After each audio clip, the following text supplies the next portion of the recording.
गुरु बिन ज्ञान न उपजे,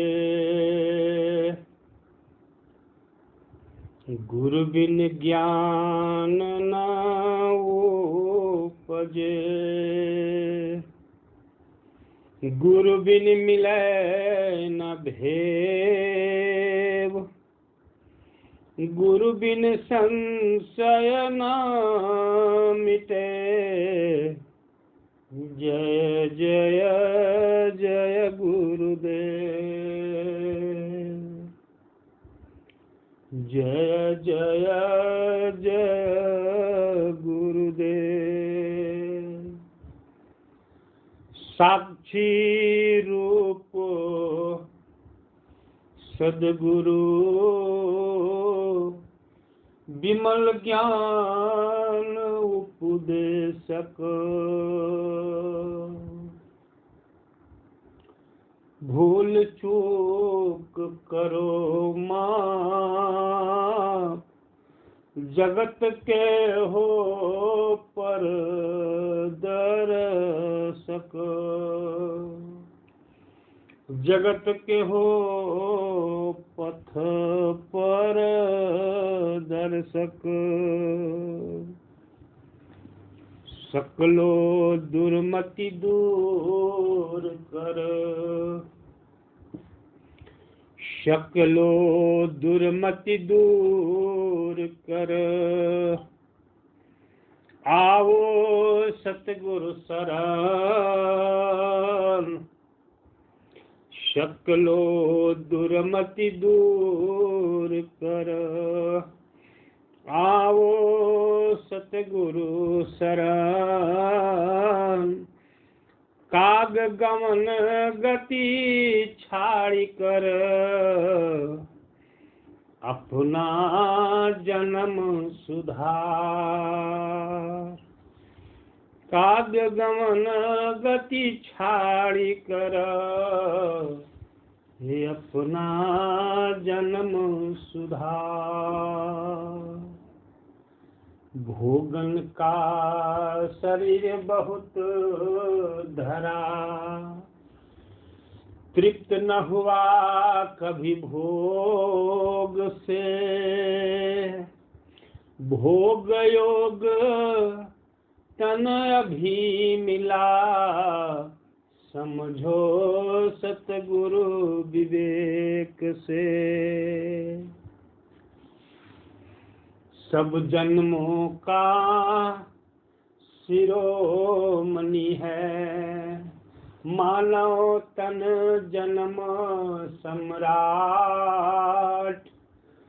चारों जुग बीत गया तेरा, बुद्धि का हुआ कभी न विकास। शाहे बंदगी, शाहे बंदगी।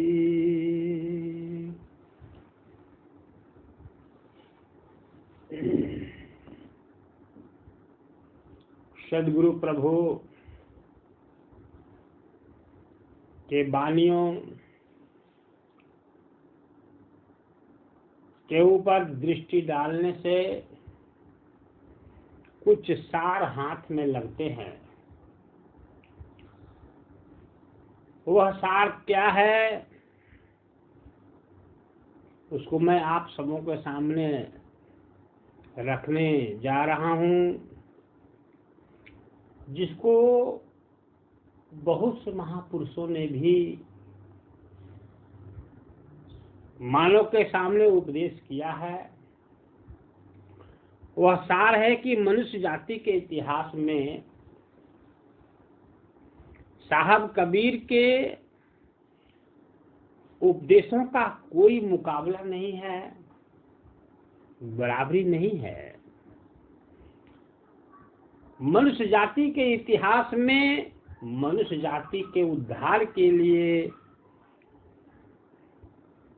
साहब कबीर के वचन सीधे हैं, सरल हैं, स्पष्ट हैं, साफ साफ हैं, और ऐसे वचन पृथ्वी पर कभी नहीं बोले गए हैं। कबीर के एक एक वचन हजारों ग्रंथों का सार है। गीता होगी कीमती, लेकिन कबीर के एक ही शब्द में संपूर्ण गीता के 18 अध्याय समा जाएंगे।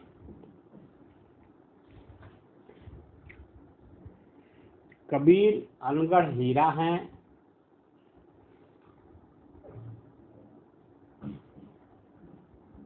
और अनगढ़ हीरा को कोई जौहरी ही समझ सकता है, और खास बात यह है कि सामान्य जौहरी तो उन्हें छू भी नहीं सकता। अभी बंबई के जौहरियों ने उन्हें पहचाना ही नहीं है, क्योंकि ये सारे जौहरी भौतिकवादी हैं। भौतिक संपत्ति के अनुसार मूल्य लगाते हैं साहब कबीर के वचनों का। कवि, हठयोगी, ध्यानी के आधार पर जो अनुभव है उसके आधार पर अर्थ लगाते हैं, और कबीर अर्थ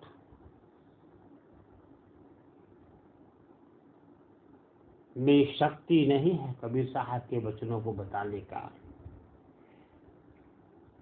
अभी कोहिनूर गोलकुंडा से आया है, अभी कोहिनूर गोलकुंडा से आया है,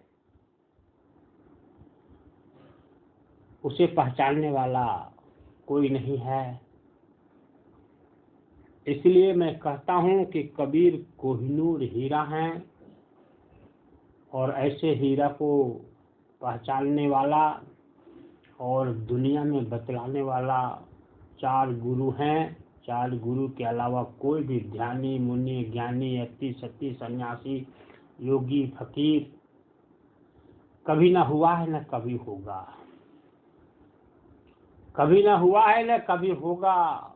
इसीलिए हजारी प्रसाद द्विवेदी का एक वचन मुझे स्पष्ट स्मरण में आता है कि लूना दास कबीर ने बचा कुचा सो सूर, बीन बान तुलसी लिए अब बीने से क्रूर। ये बहुत श्रद्धा के साथ मैं ये बात बताता हूँ कि तुलसी जी कुछ लिए, ग्रहण किए, शब्दों के आधार पर, बुद्धि और विवेक के आधार पर, लेकिन जो बच गया था उसको ग्रहण जाके सूरदास ने किया। लेकिन अब यदि कोई उसको चुनने जाएगा तो मेरे भाई कुछ नहीं मिलेगा। जैसे चूहा खलिहान में, खेत में पहुंचता है तो जो भी बचा कुचा रहता है उसको चुन चुन के खा जाता है, सारे दाना और छिलका छोड़ देता है। उस तरह से अब कोई भी कुछ निकालने जाएगा कबीर साहब के वचनों से तो वो चोर होगा, दोषी होगा। मेरा कहना है कि कबीर को समझने के लिए संसार के शब्द नहीं है पर्याप्त।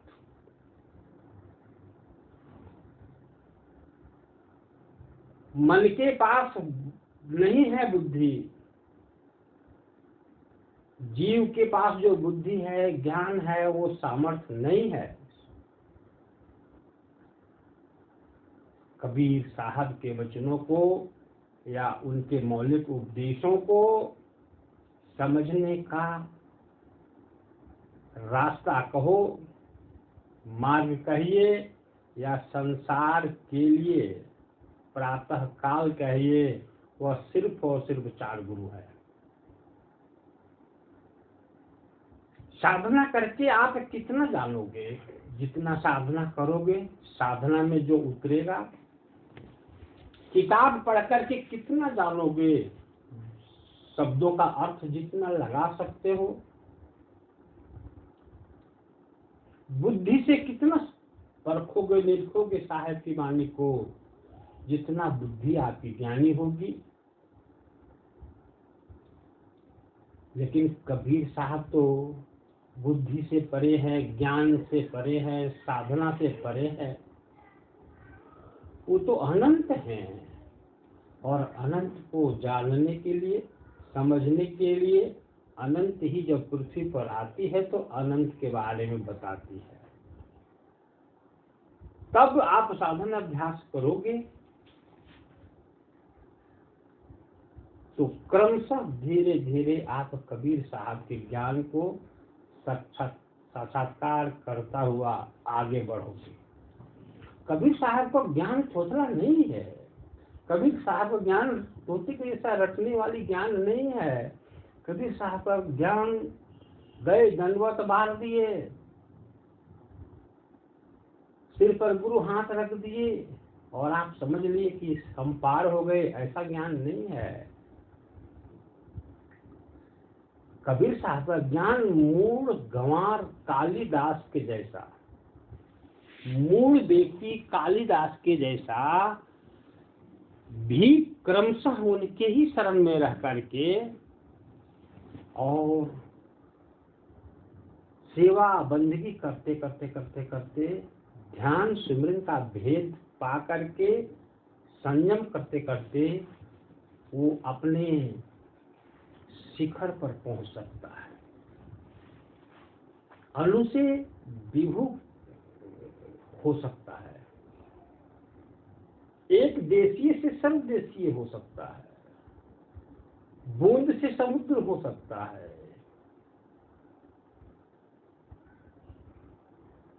जीव से पीव तक अपना विस्तार करके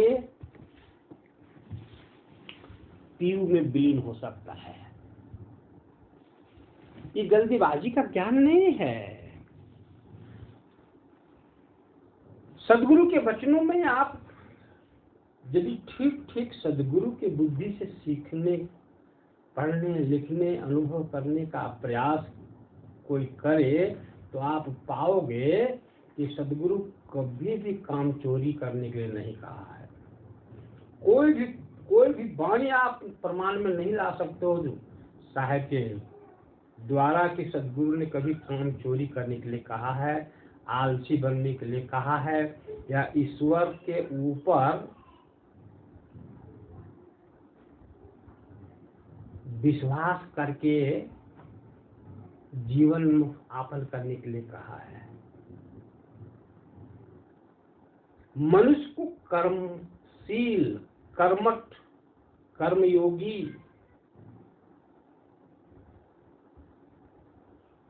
का शिक्षा सदगुरु ने दिया है। सदगुरु ने कहा कि कुछ उद्यम करो और उससे कुछ धन का कमाई करो और वो धन का खूब बढ़िया से अपने ही जीवन में, अपने परिवार के लिए खर्च करो और कुछ सेवा, सत्संग, गुरु में खर्च करो।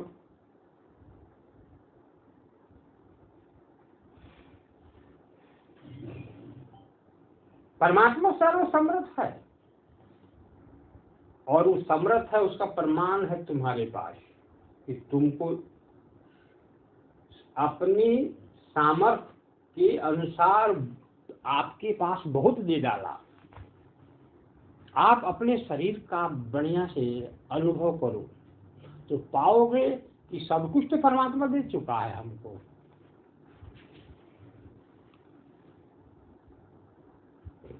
पांच ज्ञान इंद्रियां, पांच कर्म इंद्रियां दिया है, पांच ज्ञान इंद्रियां दिया है। ज्ञान इंद्रियों के द्वारा हमें ज्ञान प्राप्त करना है, हासिल करना है, और कर्म इंद्रियों के द्वारा हमें कुशल कर्म करना है। और प्रत्येक कुशल कर्म करने वाला व्यक्ति को तो धन मिलता ही है, यश कृति भी मिलती है।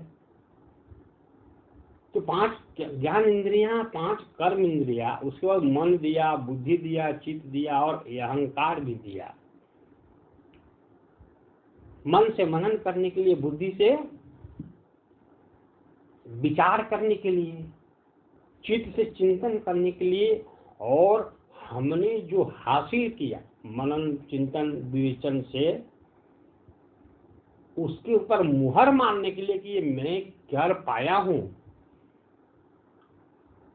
उसके लिए अभिमान है, अहंकार है। अहंकार का मतलब घमंड नहीं होता। हाँ, अब यहाँ पर हम पलटते हैं लाइन को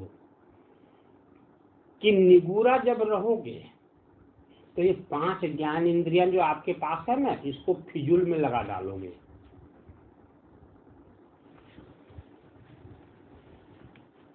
पांच ज्ञान इंद्रियां फिजूल में लगा डालोगे, सिर्फ भोग में लगा दोगे, और भोग से क्या होगा?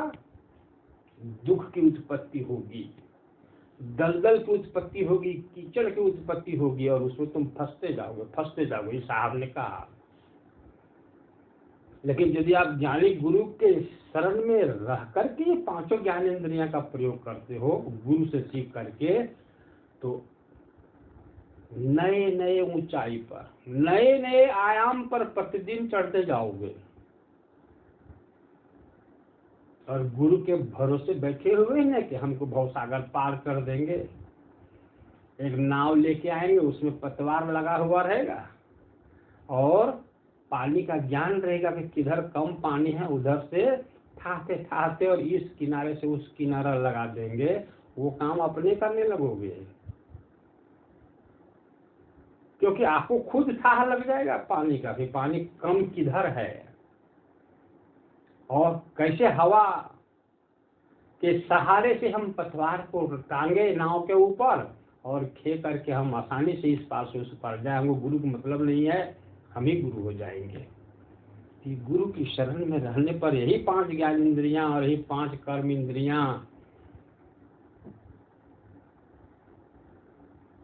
आपका परमात्मा तक पहुंचाने वाला सहयोगी हो जाएगा। लेकिन गुरु विमुखी या गुरु से दूर या गुरु का ज्ञान नहीं है तो 5 कर्म इंद्रियां गड्ढे में ले जाएंगी और 5 ज्ञान इंद्रियां नरक में ले जाएंगी। 2 चीज भगवान तो दिया ही नहीं है मनुष्य को जी। एक मन दिया है, साहब कहा इसको भोग में लगाओ या योग में लगाओ या दोनों में लगाओ।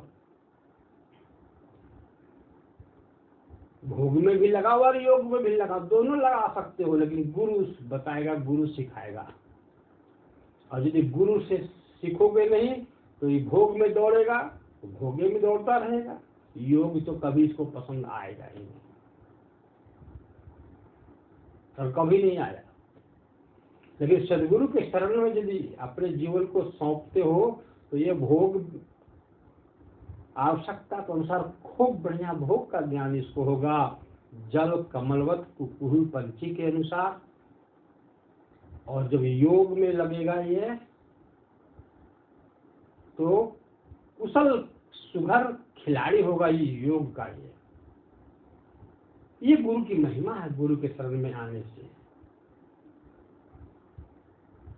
और बच गया बुद्धि, मन बुद्धि चित्त अहंकार, 4 सूक्ष्म अंतःकरण हैं।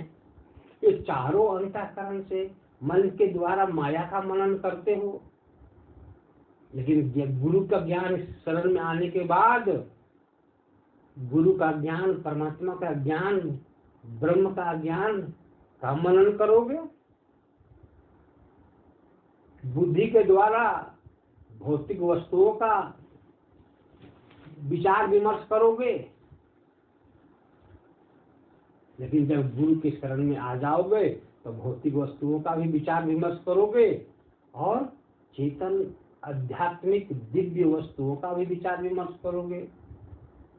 मन बुद्धि हो गया आप चित्त। इस चित्त से कोई सौभाग्यवती माँ बहनें रास्ते से गुजर रही हैं, कोई सुंदर फूल गुजर रहा है, बगीचे से गुजर रहे हो,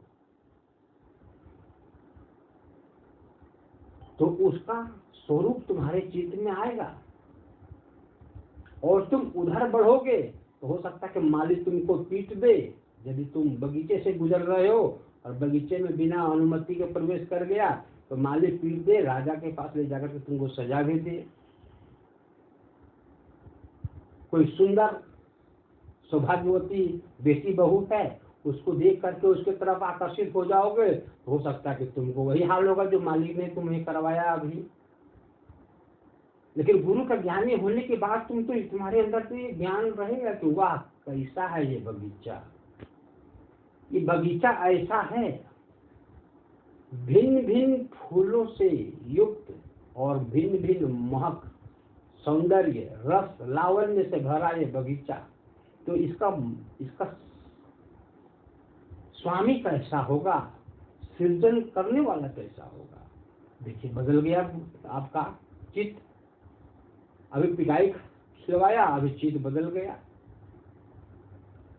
कोई माँ बहन है, अरे जो कलाकार कैसा है जिसने ऐसा बनाया, इतनी सुंदर सौंदर्य बनाया, तो बनाने वाला कैसा है। यहाँ तो आपकी फिर बुद्धि बदल गई। तो गुरु एक ऐसा ज्ञानी पुरुष होता है, ज्ञान स्वरूप होता है कि वाणी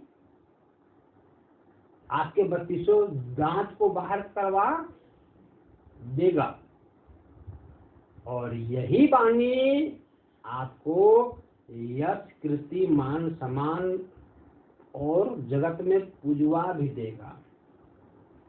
मतलब हम कहना क्या चाहते हैं, निगुरा व्यक्ति ये मुख से गलत शब्द निकलेगा, कोई अभिमानी व्यक्ति आएगा मारेगा ऐसा मुक्का के 32 दांत बाहर, और यही मुख से, यही जीभा से आप इतना सुंदर और प्यारा लोकहित, आकर्षित, सुखदायी, आनंददायी फूल के खुशबू के साथ बिखरने वाला वाणी आप बोलोगे, तो तुम्हारे शरण में लोग गिरेंगे, तुम्हारी पूजा करेंगे, तुम्हारी यश करेंगे, तुम्हारी आरती उतारेंगे। मतलब वाणी तो एक ही है मेरे भाई। एक जगह पर तुमने इसका गलत प्रयोग किया, बोलने का तरीका नहीं था, अच्छा से बोला नहीं, मारा मुंह का दांत सब निकल गए, और एक जगह पर तुम्हारे चरण को धोकर भी पीने लगे। तो साहब की वाणी को तो बोलना पड़ेगा, गुरु बिना जग अंधियारा। अरे गुरु ही तो राक्षस से मनुष्य बनाता है, मनुष्य से देवता बनाता है और देवता से परमात्मा बना देता है जी।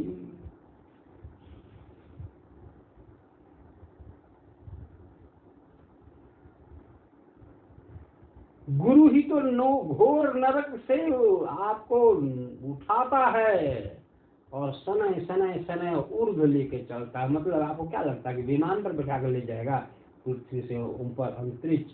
कहीं आपके अंदर विकास होता चला जाएगा, आप नरक से ऊपर उठते जाओगे। जैसे जैसे ये 5 ज्ञान इंद्रिया और 5 कर्म इंद्रिया, मन, बुद्धि, चित्त, अहंकार को प्रकृति में किस तरह से प्रयोग करना है और परमात्मा की ओर कैसे यही इन लोगों को ले चलना है, कहां पर इसकी कैसी आवश्यकता है, कैसा इसका प्रयोग मैं करूं, इसका सुंदर, स्पष्ट, साफ साफ, सीधा सीधा जब आपके अंदर ज्ञान उत्पन्न होने लगेगा, तो आप समझना चाहिए कृपा मेरी नहीं है, ये गुरु की कृपा है। जो बंदगी किया, मैंने सेवा किया, सत्संग किया, इनके शरण में जीवन बिताया।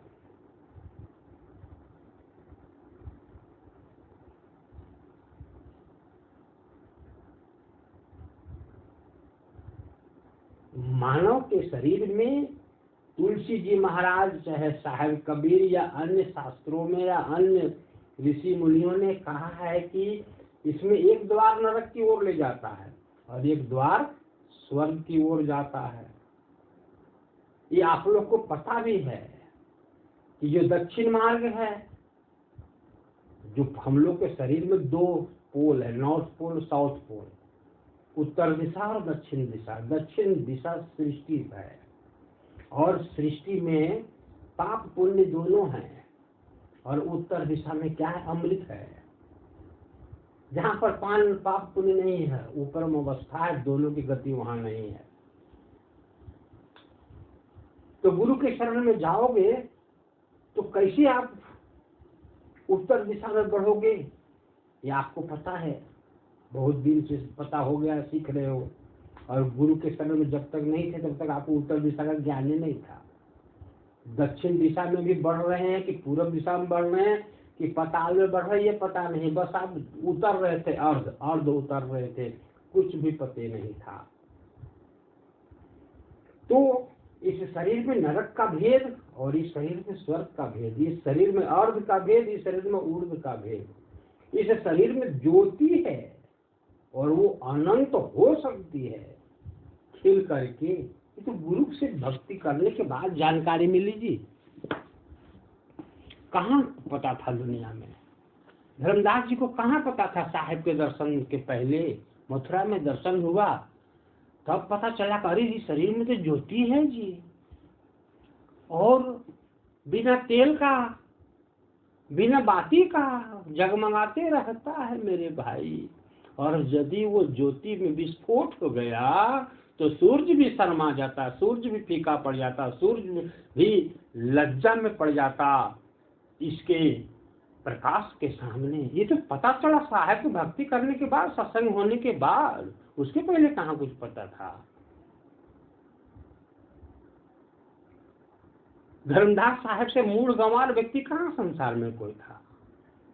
पत्थर को पूजते थे चेतन धर्मदास साहेब, जड़ को पूजते थे चेतन धर्मदास साहेब, आरती करते थे पत्थर की।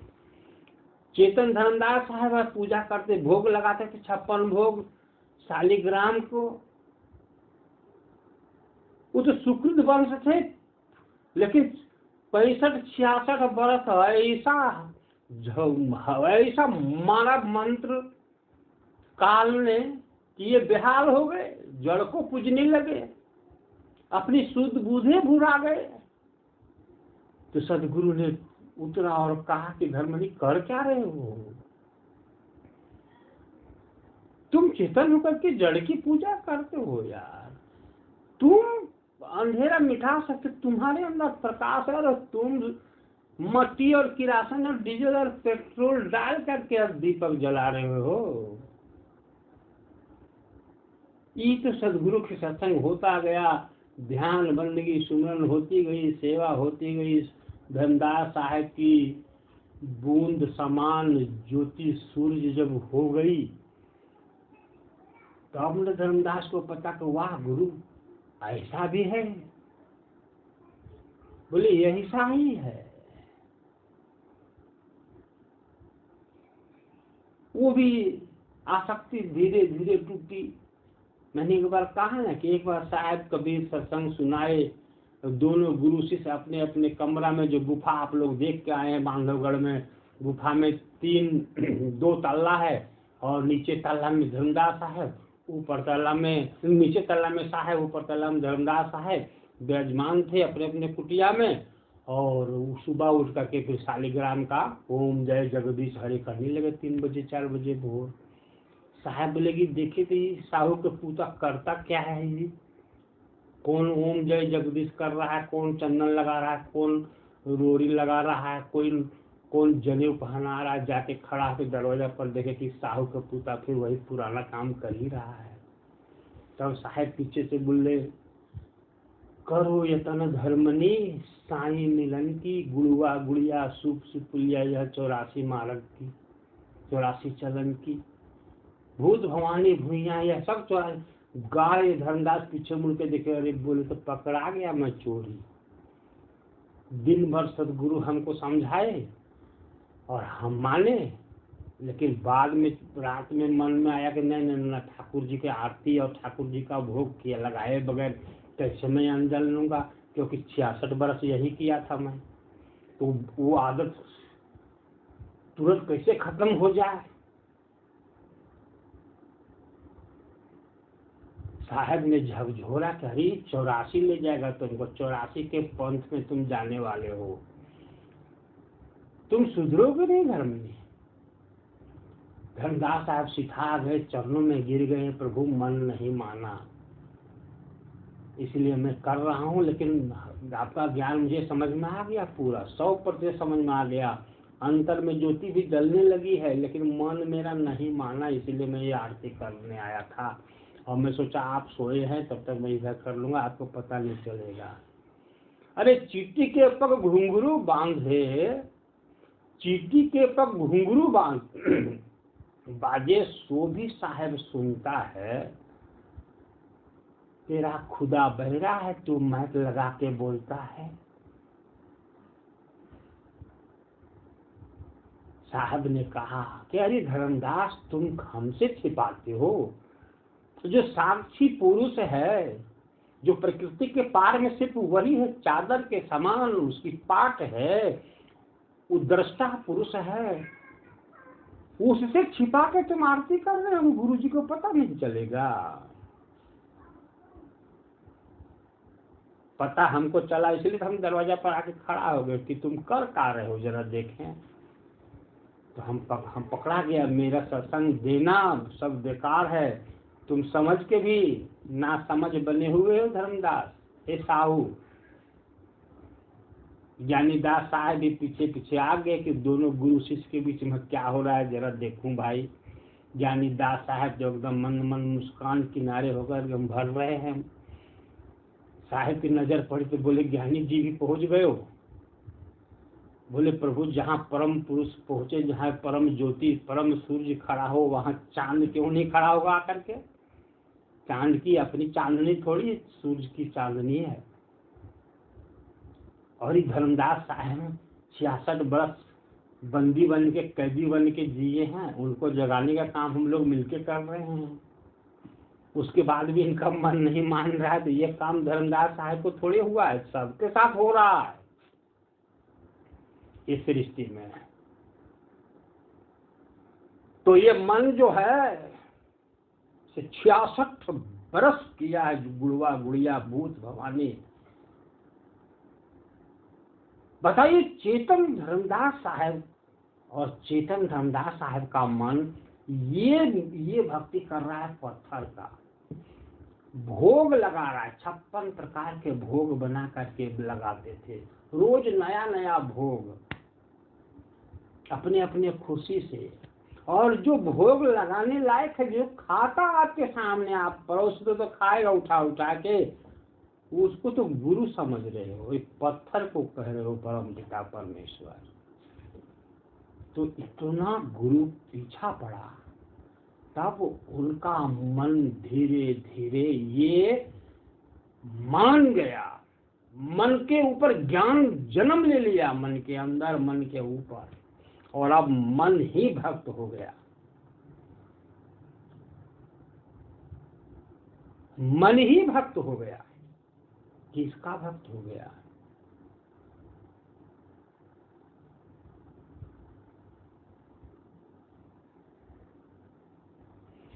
किसका भक्त हो गया? आत्म देव का, परमात्म देव का। चेला तो मन को बनना है जी, शरीर को बनना तो है ही है, लेकिन असली तो मन को चेला बनना है। और गुरु ज्ञान रूप में, आत्म रूप में, परमात्म रूप में तो है ही है। तुम्हारे मंदिर के आकाश में, गुंबज में, गुफा में, अंतर में, चिदाकाश में मन को न भक्ति करना है, मन को न पुजारी बनना है, मन को न सेवक बनना है। इसलिए कोई भी मंदिर जाने से क्या लाभ है, कोई भी आरती करने से क्या लाभ है? मंदिर में तो पत्थर है, और जो आरती करने वाला चेतन है, उसका मन भी चेतन है, और उसकी आत्मा भी चेतन है। लेकिन उस आत्मा चेतन की कोई भक्ति ना करके वो कर रहा है पत्थर की। तो इस मन को बदलना, मन की आदत को परिवर्तित कर देना, मन का जो लगन है, जो जुड़ाव है, संबंध है जड़ से, जो जड़ को मान लिया है ईश्वर, अल्लाह, खुदा, वहां से इसको हटा करके और चेतन पुरुष में लगा देना, ये तो प्रकृति के ऊपर विजय है मेरे भाई।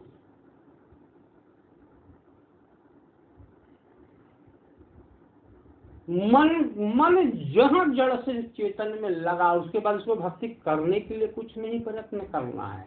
कि भक्त होते ही भक्त राज हो जाता है। ये जड़ में रह करके कि अपना मुंडी को उठा के रखेगा चेतन में जोड़ करके।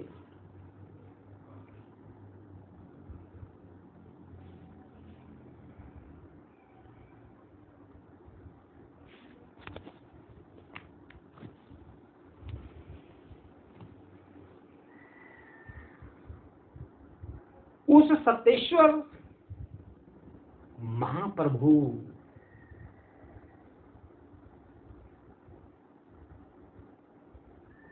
की दर्शन जब भी होता है तो मनुष्य का जो 5 तत्व का काया है, यही काया अर्थात मानव का शरीर ही मंदिर है। मनुष्य का शरीर ही सच्चा मंदिर है। और ये कैसा मंदिर है कि परमात्मा ने जो मंदिर बनाया है वो मंदिर चलता है, उठता है, बैठता है।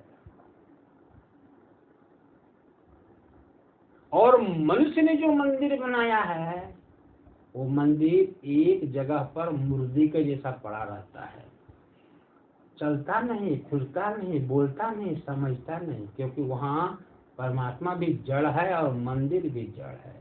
और जो समर्थ परमात्मा ने जो मंदिर बनाया वो मंदिर चलता है, उठता है, फिरता है, सोचता है, समझता है। तो इस मंदिर में बैठा हुआ चेतन सत्य आत्मा ही सच्चा भगवान है और मन ही उसका पुजारी होना चाहिए। लेकिन मन ही सच्चा भगवान का पुजारी न हो करके पत्थर का पुजारी है, पत्थर को पूजता है, जड़ को पूजता है।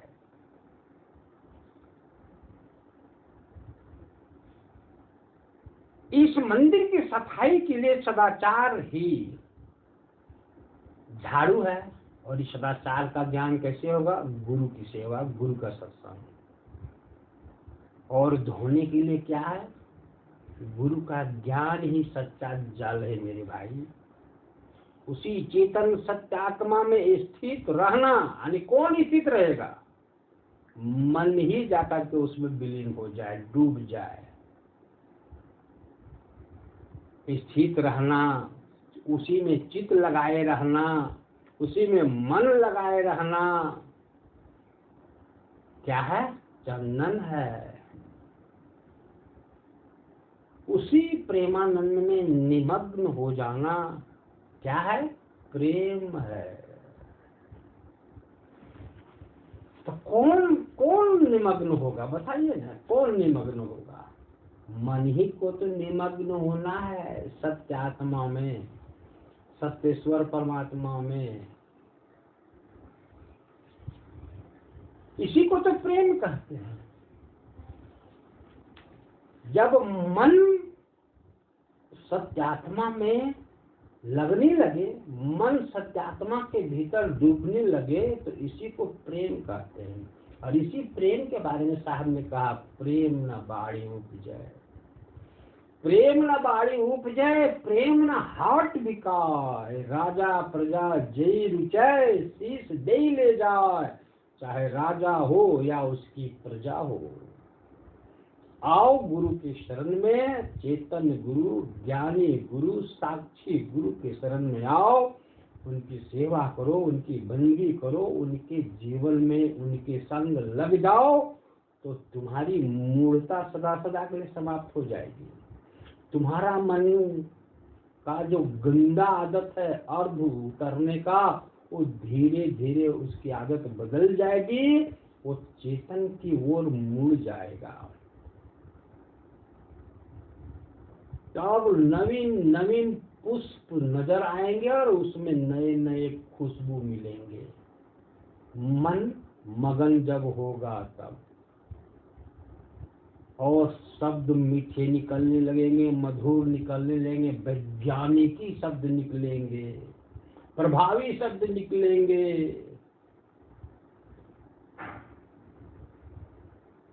यही मानस मंदिर की क्या है? महिमा है। ये महिमा को कौन चार चांद लगा दिया? गुरु। गुरु की सेवा, गुरु की बंदगी, गुरु का सत्संग।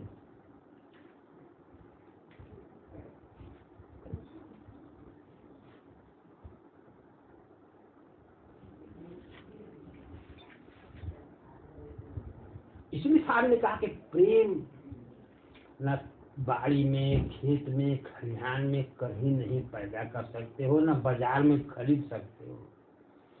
अरे प्रेम तो जब मन डूब जाएगा आत्मा में जाकर के, मन विलीन हो जाएगा जाकर आत्मा में, तब वहां प्रेम लबालब उबड़ने लगेगा। और वो प्रेम जब उबड़ने लगेगा अंतर जगत में, तो तुम्हारा शरीर नाच के दुनिया को दिखा देगा कि प्रेम उमड़ रहा है मेरे भीतर। आंखें इशारा दे देगी संसार को कि देखो आंखों में प्रेम का आंसू है, खुशी का आंसू है। मुखमंडल बता देगा पूरे संसार को, देखो प्रियतम का झांकी देखो इसके मुखमंडल पर।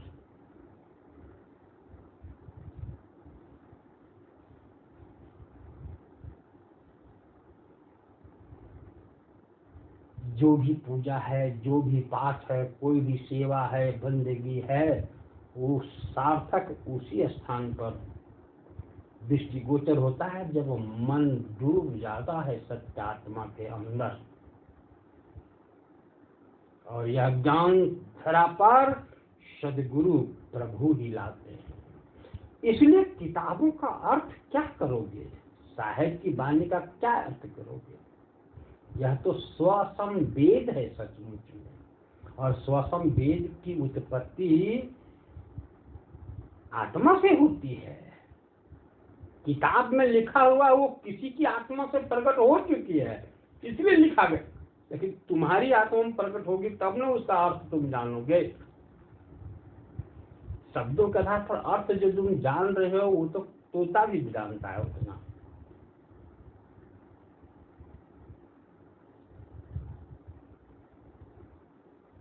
साहब कहा है, कबीर मन निर्मल भया, कबीर मन निर्मल भया, जैसे गंगा नीर पीछे पीछे हरि फिरे, कहत कबीर कबीर।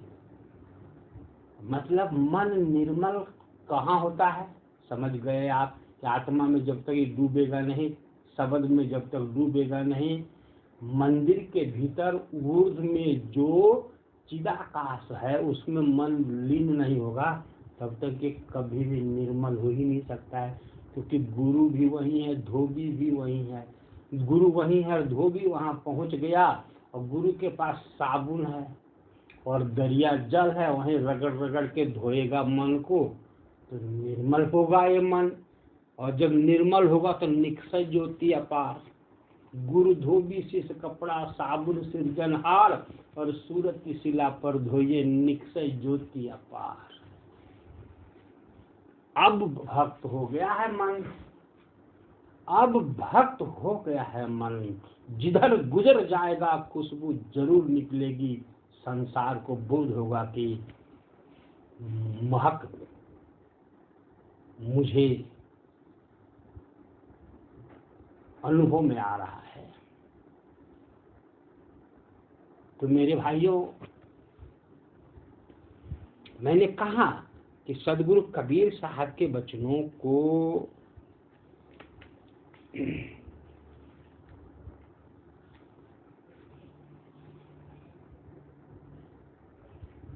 किताबी अध्ययन से आप नहीं जान सकते हो। साहिब के वचन में हम लोग आरती गाते हैं कि ज्ञान आधार विवेक की बाती, सूरती ज्योत जहां जाग, आरती करूं सतगुरु साहिब की जहां सब संत समाज।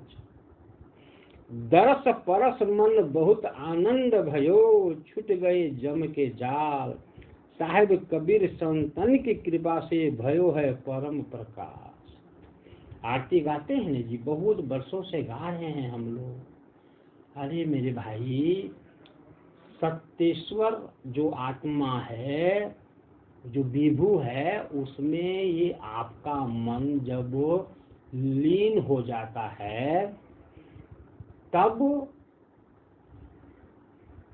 ये निर्मल हो जाता है, मन साधु हो जाता है।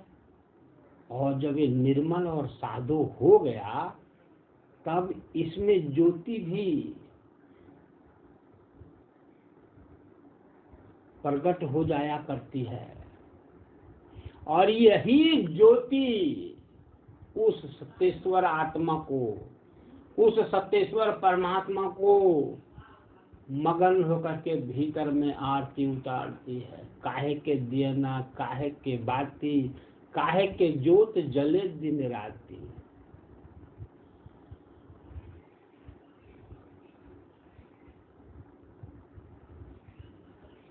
मन ही ज्योति हो जाता है, मन में ही प्रकाश प्रकट हो जाता है पवित्र होने के कारण।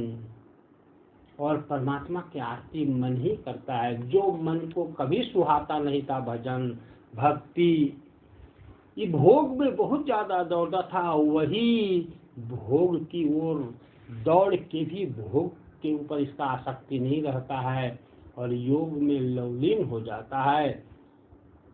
और लवलीन होने के कारण परमात्मा का धार इसके ऊपर उतरते रहता है, अविरल रूप से यह हरनिश उतरते रहता है।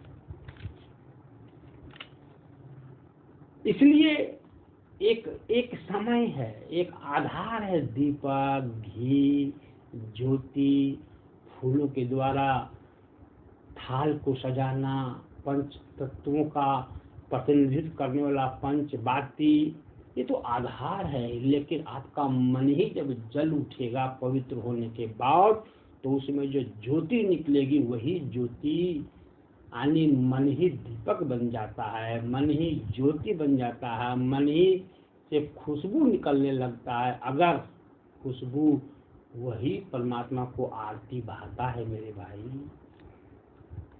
इसलिए हे हंस नायक, सकल सुखदायक, सदगुरु, दीन दुखी, गरीबों पर दया करने वाले। गरीबों पर दया करने वाले मतलब आपका पैर टूटा हुआ है तो वो कहेंगे कि तुम्हारा पैर कैसे टूट गया, दुखी हो जाएंगे गुरुजी देख करके। नहीं, इसका अर्थ ये नहीं है। तुम्हारा मन बार बार भोग में जाता है, उसको सत्संग दे करके भक्ति सिखाता के परमात्मा के सौंदर्य और अस्तित्व की ओर उसको मुड़ने का बाध्य कर देते हैं। यही दया है उनका आपके ऊपर। उनको पता है गुरुजी को कि आपका मन एक बार मुड़ गया प्रकृति से परमात्मा की ओर, तो फिर आपको हमें कुछ देने की जरूरत नहीं है, सब अपने आप जान जाओगे और ले लोगे। दया का मतलब ये है। उसको गरीब निवाज भी कहते हैं। इसका मतलब वो फटा कपड़ा पहना तो कुर्ता लगा दे देगा क्या तो गुरु साहब, लो पहनो। किसी के पास जाने के लिए भाड़ा नहीं तो क्या कहेगा, लो पैसा लो, तुम हवाई जहाज चढ़ के जाना। ये नहीं है गरीब निवाज का अर्थ। मतलब अरे हम अमीर हैं लेकिन हम गरीब की जैसा जी रहे हैं, मेरा मन का आदत खराब हो चुका है, उसको परिवर्तन कर देना ही गरीब निवाज कहलाना होता है। हे सद्गुरु, आप मुझ गरीब की आरती को स्वीकार कीजिए। ये कौन कह रहा है मुझ गरीब की आरती को स्वीकार कीजिए? मतलब वो मन करने लगाया, ये साहब अब मैं दीपक बन गया, मेरे अंदर ज्योति निकलने लगी प्रभु। और ये ज्योति का आधार जो ऐसे तेल नहीं है, ये मन ही है। और अब ये भक्त बन गया हूं मैं प्रभु, अब आपकी भक्ति करता रहूंगा। अब मुझे विश्वास हो गया कि अब तुम मुझे भक्त कबूल कर लिए हो। बहुत आंतरिक अर्थ है, भीतर अर्थ है, बाहर का अर्थ नहीं है। अब ज्ञान भी मेरे अंदर उत्पन्न हो गया है, विवेक भी मेरे अंदर उत्पन्न हो गया है, सत्य सत्य का विचार आने लगा है। अब मैं कभी भी भोग में रह करके लिप्त नहीं होऊंगा। अब यम का जाल क्या है मेरे सामने? यम का जाल टूट गया। जब तक ये मन लीन नहीं हुआ था सत्य आत्मा में, सत्य परमात्मा में, तब तक यम का भ्रम बहुत था। इसलिए हे मेरे साहेब, हे जगत के प्रकाशक, हे संतों के प्राण, हे सदगुरु, आप मेरी आरती को स्वीकार कर लिए। मुझे विश्वास हो गया, मेरी आरती को स्वीकार कर लिए। यही तो यह आरती का भाव है मेरे भाई। और ये गुरु भक्ति से प्राप्त होता है, गुरु बंदगी से प्राप्त होता है, गुरु सेवा से प्राप्त होता है। इस शरीर का प्रयोग कब, कौन जगह पर, कैसे करना है, इस शरीर के अंतःकरण का प्रयोग कब और कौन कौन सी जगह पर कैसे करना है। शरीर की इंद्रियां, शरीर के 5 ज्ञान इंद्रियां, 5 कर्म इंद्रियां, मन बुद्धि चित्त अहंकार को कैसे प्रयोग करना है, इसकी कला भक्त राज, ये मन राज सदगुरु से सीख करके करता है मेरे बंधुओं। और जो सदगुरु के शरण में नहीं रहता है उसका मन कभी भक्त नहीं हो सकता, कभी सुजान नहीं होता, कभी चैतन्य नहीं हो सकता, मूढ़ ही रहेगा। मूढ़ दशा में जन्मा है, मूढ़ दशा में जिएगा, मूढ़ दशा में मर जाएगा और मूढ़ दशा में ही फिर 84 में आ जाएगा।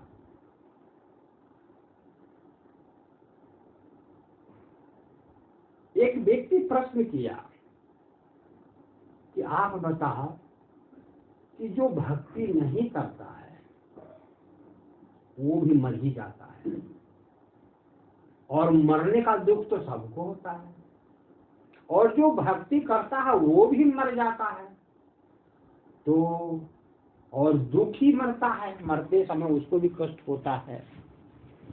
तो इसका उत्तर दिया सुजान पुरुष ने, भक्त राज ने। बोला मेरे भाई सुनो मेरी बात को बढ़िया से।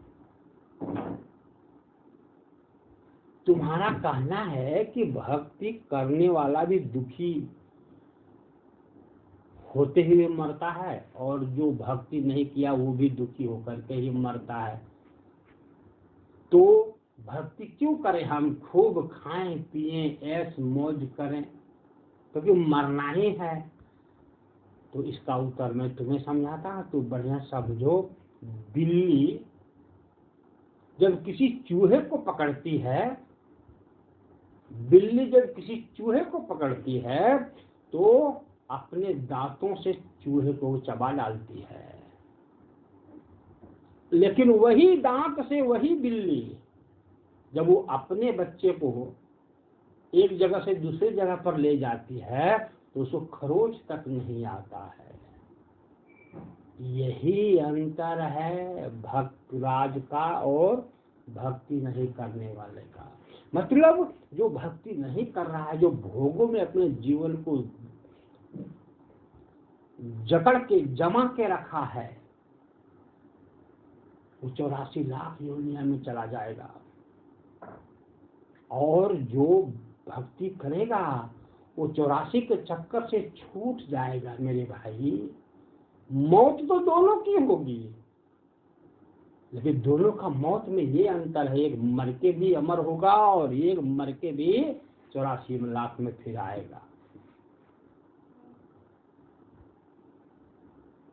तो गुरु सब कुछ बताता है कि इस संसार में तुम कैसे जीवन यापन करोगे। अरे ये हाथ दिया है, आत्म देव ने दिया है, परमात्म देव ने दिया है, इसका गुरु के ज्ञान से प्रयोग करो।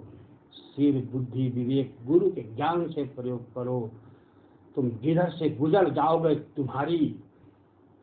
तुम्हारी बंदगी होगी, अर्चन होगी, पूजन होगी, तुम्हारी यश कृति लोग गाएंगे।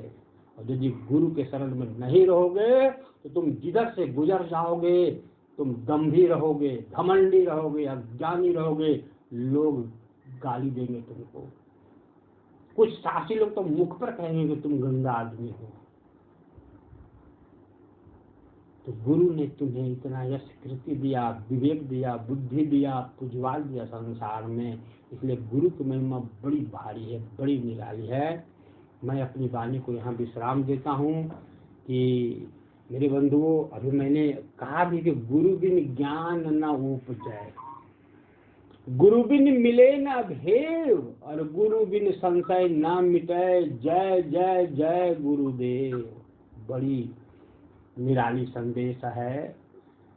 इसलिए गुरु का ज्ञान सब लोग चर्चा करते हैं, और गुरु के ज्ञान 4 गुरु भी चर्चा करते हैं, लेकिन कोई मुकाबला नहीं संसार वाले गुरुओं से 4 गुरुओं की।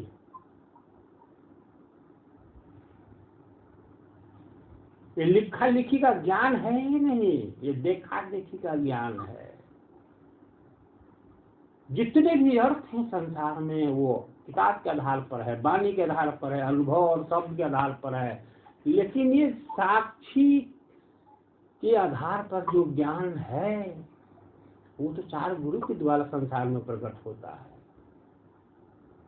तो धन्य है ये सदगुरु, और धन्य है 4 गुरु जो इस संसार के ऊपर अपनी दृष्टि रखते हैं, अपनी कृपा रखते हैं, और तन धारण करके पृथ्वी पर उतरते हैं।